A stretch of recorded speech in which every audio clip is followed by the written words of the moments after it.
En medio del ambiente de crisis que se cierne sobre el sistema de salud colombiano tras las intervenciones del gobierno Petro a Sanitas y la nueva EPS, sumado a la liquidación voluntaria de la EPS Compensar, en el día de ayer se desarrolló en la Corte Constitucional una sesión en la que el Ministerio de Salud debió explicar el cálculo de la unidad de pago por capitación UPC. La UPC se trata del valor que se paga a las entidades de salud por sus servicios y en el que Gustavo Petro había fijado para este 2024 solo un 12,1%, cifra con las que las EPS no estuvieron de acuerdo, puesto que esperaban que este aumento fuese de entre el 16 y el 18%, por lo cual advirtieron meses atrás que traería consecuencias nefastas para las EPS, lo que llevaría a su colapso, tal y como sucede hoy en día. En su momento, ASEMI, es decir, la Asociación Colombiana de Empresas de Medicina Integral, había advertido que desde que empezó este año, este aumento decretado por el gobierno Petro no representaba un crecimiento real, pues no corregía la desviación acumulada del sistema de los últimos años y por el contrario aumentaba el desequilibrio financiero. Lo insólito es que ante este desesperado llamado, el gobierno hizo oídos sordos, como se escucha en la siguiente entrevista realizada a Ana María Vesga, directora de ASEMI. Vamos a saludar a Ana María Vesga, quien es presidente de ASEMI, quien representa a la agremiación de las EPS del régimen subsidiado. Buenos días para usted y todos los oyentes, un feliz año. Bueno, como lo contábamos, inicia con un nuevo choque entre el presidente Petro y las EPS. El mandatario en su cuenta de X aseguró que 12% es una exageración para la UPC. ¿Qué responden ustedes ante estas declaraciones?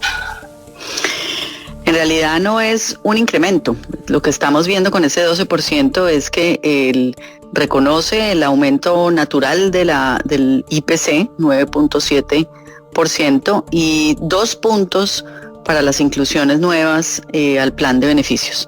Esto se traduce en que, pues, esencialmente las EPS van a tener que hacer más por menos dinero y que la situación de crisis que viene presentándose en el sistema se profundiza de manera crítica, aguda para el año 2024, con deterioro sin duda de la atención para los usuarios, pero sobre todo de la sostenibilidad y viabilidad del sistema de salud. Pero hablemos de la magnitud de esa crisis que usted está señalando. ¿En cuánto tiempo podrían ver los colombianos afectada la prestación del servicio de salud a raíz de esa crisis? Pues mire, nosotros desde el año 2023, producto de la tendencia del sistema después del COVID, mostró un incremento material de frecuencias, de usos, los colombianos acudiendo a los sistemas de salud, la inclusión del plan de beneficios, traslados de usuarios entre EPS.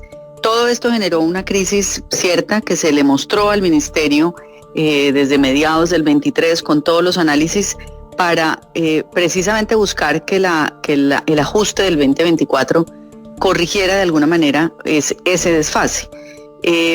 Ya lo vimos al final de año y en el último trimestre como prestadores muy importantes anunciaban la imposibilidad de seguir prestando sus servicios porque hay retraso en las carteras, porque las EPS se les han acumulado sus cuentas por pagar, porque precisamente los dineros que tienen que venir desde el gobierno no han llegado de manera cumplida. Terminamos el año sin el giro de los presupuestos máximos del mes de diciembre y con una deuda grande del no PBS, y pues a esto se le suma que seguiremos acumulando insuficiencia en la UPC, que es ese dinero con el cual se cubre el plan de beneficios. Entonces, la crisis empezó, se viene agudizando.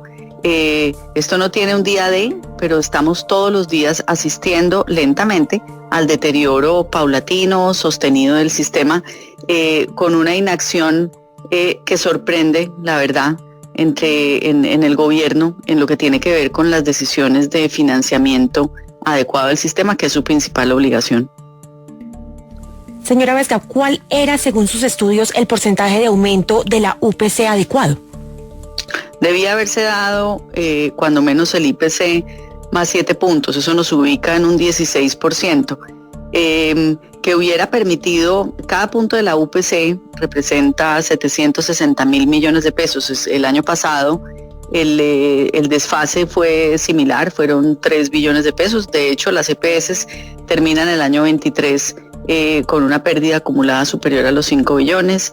Entonces, pues para este año, cuando decimos que estamos, en este caso, 4 puntos por debajo, pues estamos 3 billones por debajo de lo que requiere el sistema solamente para el plan de beneficios. La pregunta del millón sería si las EPS le advirtieron con anticipación desde el año pasado al presidente de este país que necesitaban un salvavidas urgente antes de naufragar, por qué razón el gobierno no hizo nada y por el contrario con este aumento mediocre de la UPC más el no pago de los presupuestos máximos de 2023 permitió que esta grave situación pasara y dejara al borde del abismo a las EPS y de paso pusiera en riesgo la vida de millones de pacientes. No cabe duda que el Estado no podrá por sí mismo hacerse cargo de 50 millones de usuarios ante la liquidación inminente de todas las EPS de este país, pues aún Petro y su corte de incompetentes no están preparados para semejante reto. Ahora bien, ante esta inminente crisis, en el día de ayer viernes la Corte Constitucional hizo un seguimiento a una sentencia que abarcaba la situación del sector salud y convocó a una sesión técnica para estudiar en profundidad el cálculo de la UPC y la grave crisis que vive la salud en Colombia. La sesión fue liderada por los magistrados José Fernando Reyes, Vladimir Fernández y Antonio José Lizarazo, quienes le exigieron explicaciones al nefasto ministro de Salud, Guillermo Alfonso Jaramillo.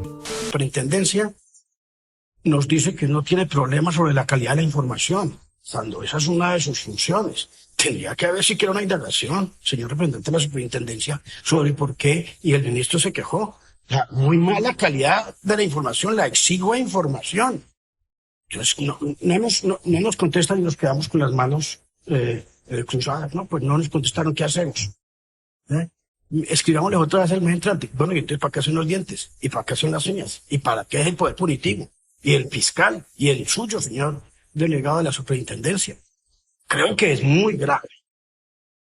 Quisiera que ustedes aquí, en esta sesión técnica, nos digan de verdad qué clase de agendas tienen en la persecución de la corrupción, pero además de la mala calidad de la información que al final frustra las políticas públicas. Lo increíble es que este caradura ministro durante su intervención reconoció que gracias a la reforma tributaria habían recursos suficientes para el sector salud, es decir, que el gobierno no quiso salvar a las EPS, sino por el contrario decidió dejarlas agonizar. Pero lo que llamó la atención de este ministro es que ante la grave crisis que vive la salud en este país, la cual está al borde del colapso, decidió un poco tarde revisar el cálculo de la UPC. Es decir que tanto este señor como Gustavo Petro son los directos responsables de no haber garantizado la sostenibilidad financiera del sistema de salud colombiano y serán ellos los directos responsables de lo que suceda con los millones de pacientes que pronto quedarán en el aire ante la desaparición inminente de todas las EPS de este país. Recordemos que en febrero pasado la Sala Especial de Seguimiento de Sentencias de la Corte Constitucional declaró que el gobierno ha tenido un bajo cumplimiento en cuanto a los presupuestos máximos de la financiación de los servicios y tecnologías del Plan de Beneficios en Salud PBS. Según explicaron desde la Corte, se evidenciaron falencias en la expedición de la metodología requerida para establecerlos oportunamente, como la mora en la entrega y recolección de información completa para su análisis y posterior cálculo de estos montos. Veamos lo que dijo este impresentable ministro, quien a sabiendas que las EPS agonizaban, tuvo que admitir que el aumento de la UPC para las EPS de este 2024 era insuficiente.